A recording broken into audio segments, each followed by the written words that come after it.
Waouh, waouh, waouh. Mais quel joueur, non, quel gardien, il faut le dire ainsi. Vraiment, ce gars-là me fait tellement plaisir.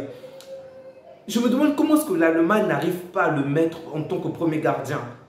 Ter Stegen est juste excellent. Neuer est fabuleux, je dois le dire. Mais ces dernières années, Neuer est plutôt sur une pente descendante. On dit que Ter Stegen ne cesse d'épater vraiment. Aujourd'hui, on va dire que Barça de la baraka, de la chance, de la grâce, appelez ça comme vous voulez, mais sans ce Neuer, là, vraiment, on se prenait 2 ou 3 buts. Vraiment, Neuer est exceptionnel. C'est vraiment un gardien fabuleux. Pour moi, il est de très très loin l'homme du match. Donc, dans la souffrance, une fois de plus, dans la douleur et dans la galère, le Barça s'est imposé face à Athletic Bilbao. Athletic Bilbao, 1-0. Si vous vous souvenez déjà lors de mon débriefing passé, je disais que je ne voulais vraiment pas que l'on puisse rencontrer cet adversaire-là au cas où pour la coupe. Donc, puisqu'on aura le match retour contre le Real, ensuite la finale se jouera soit entre Osasuna ou Bilbao. Mais je préfère largement qu'on affronte Osasuna parce que Bilbao est un adversaire ténu. Et vous avez vu, si vous avez suivi ce match, vous avez vu de quelle manière on a galéré de la première à la dernière minute. Vraiment, si on te dit que Barcelone a gagné 1-0, tu peux te dire qu'on a dominé ou que le match a été un peu complexe, mais je pense que ce score ne reflète pas vraiment le match. Parce que si le score devait vraiment refléter ce match, on aurait pris 4, 3. Waouh, waouh, waouh. Oh, Ter Stegen, je t'aime tellement. Je ne suis pas fan de l'équipe d'Allemagne, ok? C'est l'une des équipes, en tout cas l'une des nations que je ne supporte pas. Elle m'avait tellement fait du mal avec l'Argentine et aussi avec le Brésil. Donc, pendant la Coupe du Monde 2014, je crois que je n'ai jamais aimé cette équipe-là, ok? J'aime les joueurs de cette équipe, mais l'équipe en tant que telle, je ne l'ai jamais supportée. Mais j'aimerais vraiment voir Ter Stegen juste être le gardien de cette équipe, sincèrement, juste parce qu'il le mérite vraiment. Il le mérite vraiment. Il a juste été fabuleux aujourd'hui. Donc, une fois de plus, on a assisté à un très mauvais visage du Barcelone. Donc, déjà, j'aimerais me plaindre de Xavi, mais je ne vais pas parler de Xavi. Sincèrement, je vais le mettre un tout petit peu de côté. On a vu le Barça de Pep. On a vu le Barça de Enrique. On a vu celui de Coman et pas mal d'autres. Donc, Coman, on va l'enlever parce qu'il était dans une mauvaise période, mais je vais comparer un peu celui de Xavi et les deux que je viens de citer précédemment. Enrique et Pep. Pour ces deux équipes, on avait vraiment des attaquants tueurs, de grands attaquants qui parvenaient facilement à faire la différence. Et le milieu était assez solide.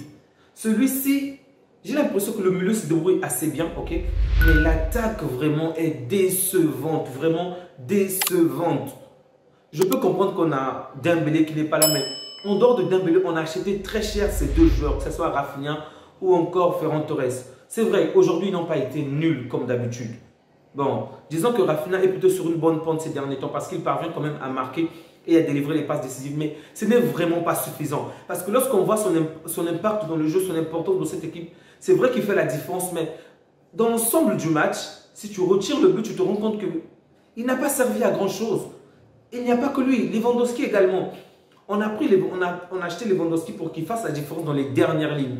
Le problème, c'est qu'il n'a jamais la balle dans les dernières lignes. Les seuls moments où il reçoit la balle, on va dire, à quelques mètres, il est tellement éloigné, il y a tellement de défenseurs autour de lui qu'il ne peut même pas s'en sortir. C'est sur ce point que Xavi doit s'améliorer. Il veut qu'on puisse jouer pour Lewandowski, mais déjà refléter le match, c'était quel match on avait perdu 1-0, je ne me souviens même plus trop. Faire des lancers, ça ne marche pas. Ok, aujourd'hui, ils n'ont pas fait ça, c'est une très bonne chose. Mais il faudrait qu'on parvienne à trouver Lewandowski autrement parce que soit on le donne la balle, il est pratiquement au milieu du terrain alors qu'on n'a pas acheté pour ça. Soit il reçoit la balle devant la surface et là, il est éloigné de tout le monde. Et il n'est pas dangereux parce qu'il est tout seul, il est entouré. Du coup, c'est un fantôme. Lorsque je vois Rafinha aujourd'hui, bon, il marque un très bon but. Rien à dire. Une très belle passe de Busquets. D'ailleurs, je vais revenir sur Busquets bientôt. Rien à dire. C'est un bon but. Mais son impact dans le jeu n'est pas encore important. C'est vraiment, tu sens que ça m'étonne. Hein. Vraiment, je suis déçu par rapport aux performances des nouveaux attaquants. Parce que lorsque je pense à la période de Ronaldinho, de Ronaldo, je pense à la période de Rivaldo, bon, j'ai juste vu ces vidéos. Je n'ai pas vu les matchs parce que je n'étais peut-être même pas né. J'ai vu pas mal de joueurs, de Samuel Eto'o et en tout cas, on avait des attaquants, que ce soit des neufs ou des ailiers, des excentrés, qui savaient dribbler, qui savaient vraiment avancer de l'avant, pas juste courir, mais ces derniers temps, vraiment, c'est décevant. Lorsque tu vois un Brésilien en plus, Rafinha, il n'arrive même pas à dribbler un ou deux joueurs. Je crois que dans tout le match, il a pu faire quoi? Un ou deux dribbles où il a réussi. C'est vraiment décevant, vraiment décevant. je me plains de pas mal de choses concernant Vinicius par rapport à son comportement, mais lorsque tu vois le petit dribbler, tu ne peux qu'être ébahi en fait. Parce que d'un autre côté, tu as des gens comme Rafinha qui ne sait vraiment pas éliminer des joueurs. Tu as Ferran Torres qui ne sait absolument pas éliminer des joueurs, je précise. Qui n'ont pas été médiocres, ils n'ont pas été nuls aujourd'hui, je le précise. Parce que en début de saison, je les trouvais nuls. En ce moment, je trouve qu'ils sont en train de mieux jouer petit à petit. Ok, ils ont plus confiance en eux. Mais lorsqu'il s'agit de se débarrasser des joueurs adverses, je ne suis vraiment pas satisfait. Parmi eux, à la fin du match, on a aussi fait rentrer Ansu Fati, mais lui encore, même lui qui sait un tout petit peu dribbler, mais jusque-là, il ne parvient pas. Je comprends, il est en manque de confiance, mais même lorsqu'il a la balle dans la surface, il te déçoit. En fait, pourquoi je disais que je ne voulais pas parler de Xavi? Tout simplement parce que on arrive déjà à avoir d'une certaine manière un bon jeu, ok? 1, 2, on arrive à gagner, c'est une très bonne chose. 3, on sent très bien que défensivement, il y a des bonnes choses. On n'est pas encore parfait. Ok, il y a pas mal de choses. Et c'est vraiment grâce à Ter Stegen, Christensen, Araujo, Dembélé et il s'appelle déjà comment? Balde qu'on arrive à s'en sortir défensivement. Mais ce sont déjà des points positifs. Mais offensivement, je ne peux même pas en vouloir à Xavi. Pourquoi? Parce que même lorsque ces joueurs ont la balle dans le camp adverse, ils ne parviennent pas à faire la différence d'eux-mêmes. Et donc, tu peux être le meilleur coach du monde. Tu peux mettre la meilleure tactique possible, les meilleurs joueurs possibles. Mais si ces derniers ne parviennent pas à effacer un joueur, ne parviennent pas à tirer convenablement, que veux-tu qu'on fasse? Il y a 10 tirs cadrés. Oh, excusez-moi, il y a au moins 10 tirs dans ce match et seulement 2 cadrés de la part de Barcelone. 2. Et sur les 2, il y a un but. Et il faut voir le but. Bon, le but est magnifique, ok. Mais même le second tir, tu sens que il n'y avait vraiment aucun danger. Ce match, si le Barça, si on avait perdu ce match, ça n'aurait vraiment pas été un scandale, ok.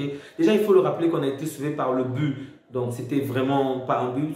C'est normal qu'on ait arrêté, qu'on ait mis faire ce but, que la VAR ait annulé le but parce que la balle avait carrément touché, je crois, le poil et le bras du joueur. Donc, c'est normal qu'on ait annulé le but. Mais je veux dire, dans l'ensemble du match, tu te rends compte que Bilbao a juste manqué cette capacité vraiment à tuer le match dans les dernières lignes. Parce que les actions, cette équipe en a eu vraiment énormément. On pouvait voir Xavi se mettre en colère, mais qui veux-tu qu'il mette? Qui veux-tu qu'il mette? J'ai vraiment été satisfait de la performance de Christensen et j'espère qu'il n'est pas... il est sorti, mais je ne sais pas si c'est sur blessure ou il a juste une petite douleur ou Xavi a préféré le sortir, mais en tout cas, ça n'avait pas l'air net. J'espère vraiment que ce n'est pas grave parce que Xabi Alonso est un bon joueur, ok, mais ce n'est pas Christensen. Ok, on a bien vu la différence parce que Christensen est beaucoup plus important dans cette équipe. Et je ne veux pas Sergio Roberto, hein, ok, mais il a quand même bien joué, je dois l'avouer, mais Araujo, c'est d'un autre niveau. Et là, on sent déjà le vide avec Araujo. J'espère qu'il pourra être là lors du Classico parce que ce dimanche, je ne sais pas. J'aimerais vous dire que je suis pessimiste, mais je ne peux pas être pessimiste par rapport à ce match parce que les matchs contre le Barça, contre le Real, c'est vraiment un autre visage. Ok, si vous vous souvenez lors de la coupe, je disais que je craignais vraiment qu'on puisse perdre parce que je ne voyais vraiment pas d'issue positive, mais au final, on a gagné avec une équipe vraiment, on va dire, une équipe C du Barça. Et là, on retrouve un peu, on va dire, une meilleure version du Barça, ok? Bon, je ne sais pas, parce que Dembélé ne sera pas là aussi. Pedri, il est peu probable qu'il soit là puisqu'il est toujours blessé. Mais bref, c'est compliqué. Sergio Busquets, bien qu'il a réalisé une très belle passe décisive, ok? Il a quand même été important dans le jeu, mais il m'inquiète toujours. Je le disais, je crois, la fois dernière avec... il s'appelle comment déjà le gars de Paris, Verratti. À vouloir toujours conserver la balle, ok? Là encore, en première période, il a fallu nous mettre en danger au moins à 2 reprises. Il dribble bien. Et d'ailleurs, je le trouve même qu'il dribble encore mieux que Rafinha ou encore que Ferran Torres. Ce qui est dangereux parce que tu ne peux pas comprendre comment on peut dire qu'un milieu de terrain puisse mieux effacer les joueurs que des attaquants. Ça n'a vraiment aucun sens. Mais bref, les petits crochets sont bien. Au milieu du terrain, ça peut se comprendre. De le coup adverse, c'est aussi bien, ça va. Mais dans notre propre camp, ça c'est tellement dangereux. Et heureusement qu'on a été sauvé. La balle a touché l'adversaire, puis c'est sorti en touche. Parce que ça devait être vraiment une action, une contre-attaque où il y avait pratiquement 2 ou 3 joueurs de Bilbao.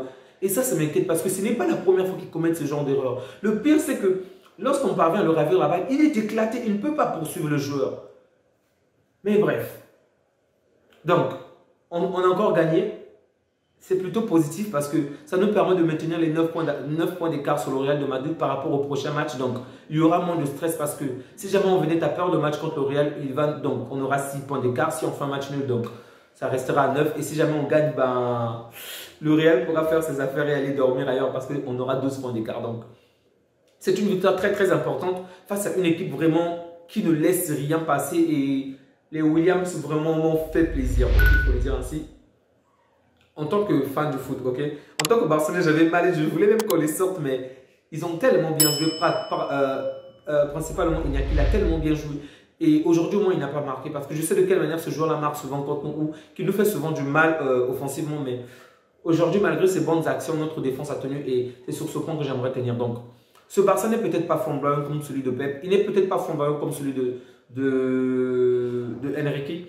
Mais il est en construction parce qu'il vient de très loin. Nous venons de loin. On a vu de quelle manière on était vraiment sur une mauvaise pente et petit à petit, on est en train de remonter. Donc, je ne vais pas en vouloir à Xavi. Je pense qu'il lui faut davantage de temps. Okay, il lui faut plus de temps. Et j'espère que tous ces jeunes joueurs qu'on a achetés vont facilement remonter parce que Rafinha, bien qu'il ait marqué, bien qu'il soit sur une bonne lancée en ce moment, Ferran Torres, bien que, je dois le dire, hein, je le critiquais souvent, vous le savez, même avec mon poteau Denis, on le critiquait souvent, mais je dois dire que ces derniers temps, il n'est peut-être pas excellent, mais il nous montre plutôt un meilleur visage, mais ce n'est toujours pas rassurant, ok? Au niveau local, on va dire domestique, ça suffit un tout petit peu parce qu'on arrive à gagner, mais on ne marque pas assez. Là, une fois de plus, on a gagné sur 1-0 et ça, c'est une très mauvaise performance de la part de Xavi. Je crois que depuis 30 ans, c'est le... non. On a battu le record, oui, excusez-moi, on a battu le record de victoires successives à 1-0. On a pratiquement 9 ou 10 victoires à 1-0. En fait, ça montre de quelle manière offensivement on est inefficace. On est vraiment inefficace. Et là, c'est dangereux parce que si on avait en face de nous déjà un second qui avait les mêmes nombres de buts que nous, bah, il nous aurait rattrapé. Heureusement qu'on ne nous marque pas beaucoup parce que la raison pour laquelle on gagne aujourd'hui, ce n'est pas parce qu'on est efficace offensivement, mais c'est juste parce qu'on est efficace défensivement pour l'instant, en tout cas. Et ça, c'est dangereux parce que lorsqu'on a ce genre d'adversaire, jusqu'à la fin du match, on n'a aucune assurance. Vraiment, ce n'est pas agréable de voir ce genre de choses que d'être tout le temps sur, comment dirais-je, pas sur la défensive, mais sur le bout du rouleau, ok?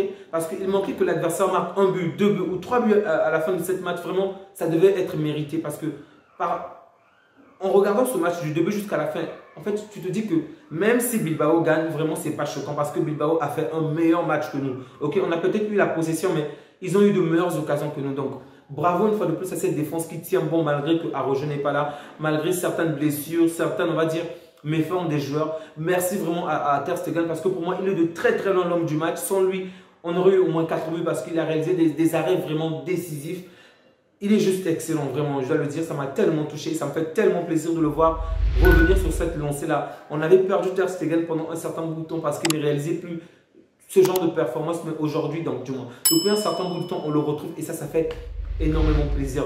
Visca Barça. Prenez bien soin de vous ainsi que de vos proches, que Dieu vous garde. Vraiment, profitez des vôtres, passez une excellente soirée. Navré encore de ne pas avoir posté les matchs du Paris Saint-Germain, tout comme celui du Real de Madrid. J'étais dans l'incapacité de le faire, c'est pourquoi je n'ai pas fait de vidéos là-dessus, mais bon, je ferai le nécessaire pour que les semaines à venir, que je ne puisse pas manquer des échéances importantes. Donc, désolé. En tout cas, prenez bien soin de vous ainsi que des vôtres. Au revoir.